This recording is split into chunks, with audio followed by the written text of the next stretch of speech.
Director, the representative of the AUC, Ms. Habiba Merjishek, the organizers and sponsors of this conference, representatives of various media organizations today present, media practitioners and journalists, distinguished guests, ladies and gentlemen.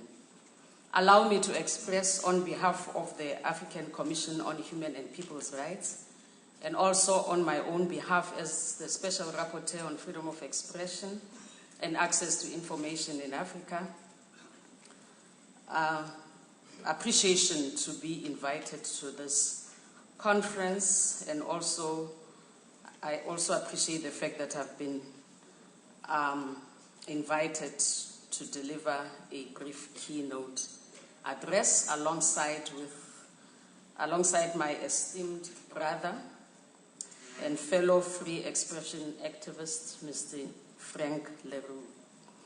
Mr. Leroux, Ms. Dunja Mijatovic, who is the representative on freedom of the media in Europe, and Ms. Catalina Botero Marino, the Special Rapporteur on Freedom of Expression for the OAS, and I participated at a historic meeting that was organized by UNESCO in Paris last week on the safety of journalists and the issue of impunity. It was the first time that all the special rapporteurs on freedom of expression shared a platform, and I have no doubt that UNESCO and the meeting in general benefited from our diverse experiences. Public bodies hold information not for themselves, but as custodians of the public good. These are the profound words of one of the principles in the Declaration of Principles on Freedom of Expression that was adopted by the African Commission in 2002 in pursuance of Section 65 of the African Charter, which makes provision for the adoption of special protocols and agreements to supplement the provisions of the African Charter. This declaration was inspired by the Declaration of Windhoek, which had been adopted a year earlier. 30 years after the adoption of the African Charter and 20 years after the adoption of the Windhoek Declaration, the struggle for access to information in Africa is far from being won. It is trite that the right to freedom of expression includes the right to information. Our context and challenges on the African continent of intensifying the struggle for openness has necessitated us to adopt strategies that will ensure that both these rights are protected and enjoyed jointly and separately, each in its own right. This approach informed the decision of the African Commission in 2007 to expand the mandate of the Special Rapporteur to include access to information. The importance of access to information can hardly be overemphasized. Access to information promotes transparency, accountability, and good governance.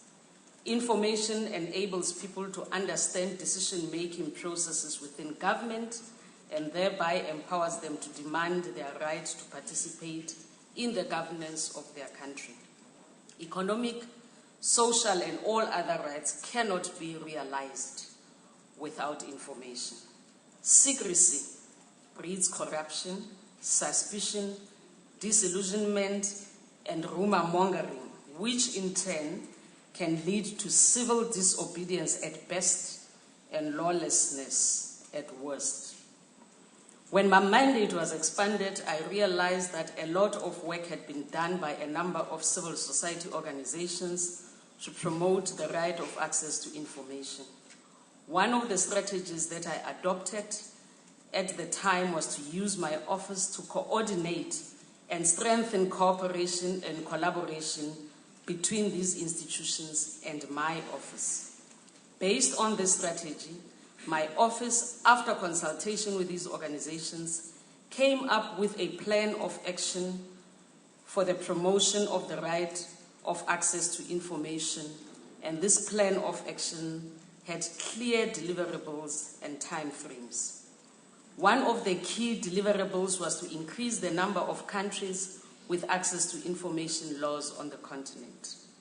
This required us to conduct research on the status of access to information laws on the continent. The research, which is work in progress, looks at countries that guarantee the right to information in their national constitutions, those that have adopted access to information laws, and the extent to which these laws comply with regional and international human rights standards and are implemented.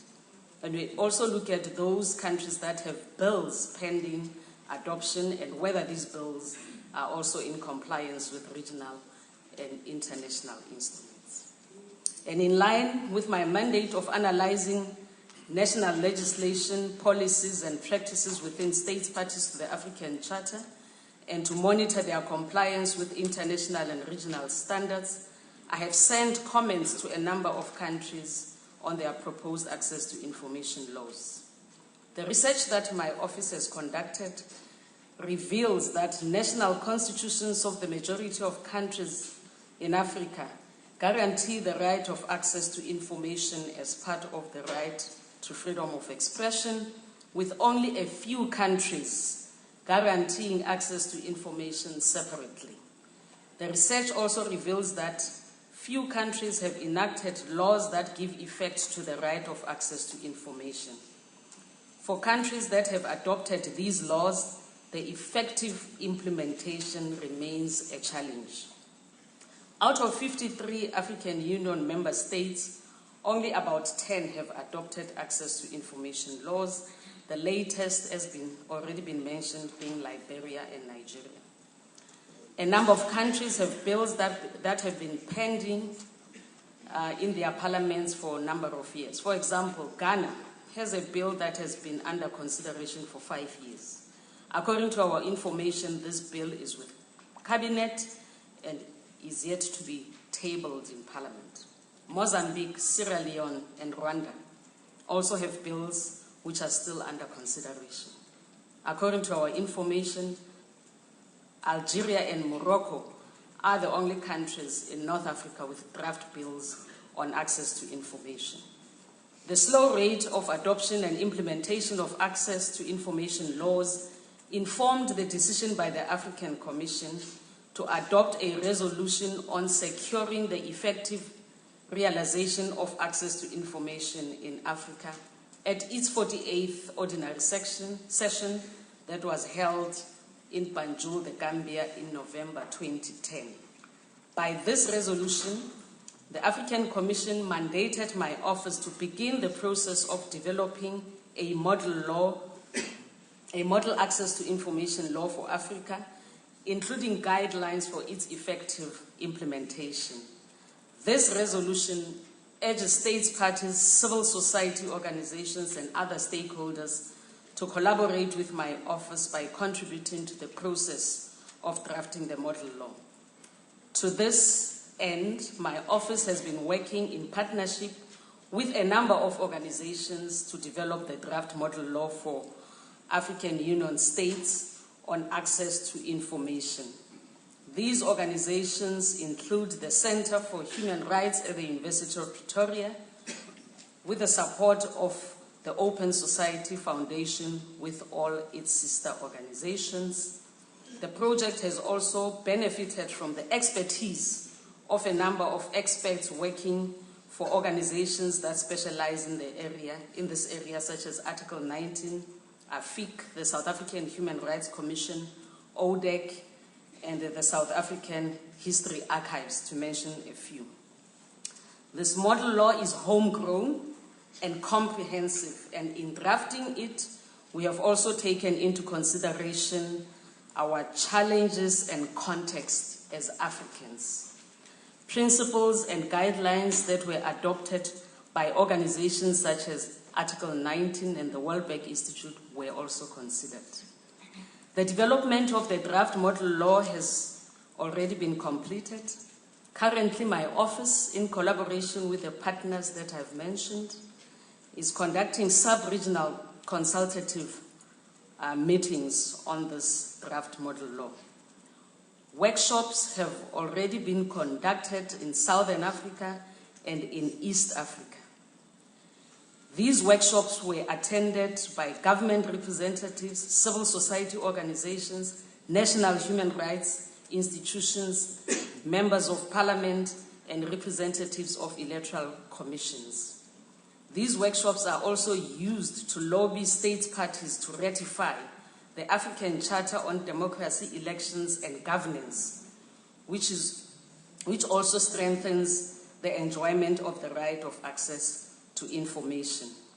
Valuable inputs were received during these consultative meetings, and significant inputs were also received from a number of regional and international organizations and institutions of higher learning, for which we are grateful. All these contributions will be taken into consideration to enrich the draft. The consultative workshop for West and Central Africa will be held on the 10th to the 12th of October this year in Dakar, Senegal.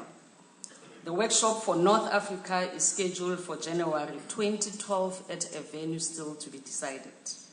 At the end of the consultative workshops, I will convene a meeting of experts which will consider all the submissions and finalize the draft, which will then be submitted to the African Commission for adoption at its 51st ordinary session, which will be held in May 2012. Once adopted, the model law will be submitted by the African Commission to the AU Assembly of Heads of States and Government as part of its activity report. With the assistance of the AUC, member states will be encouraged to use the model law. With all these initiatives, we still don't have a legally binding instrument for the protection and promotion of the right of access to information in Africa. In this regard, my office welcomes the African Platform on Access to Information, which will hopefully be adopted at the end of this conference. My office will present the platform of action to the African Commission at its 50th ordinary session, which will be held in Banjul, the Gambia, on the 24th of October 2011, and recommend its adoption.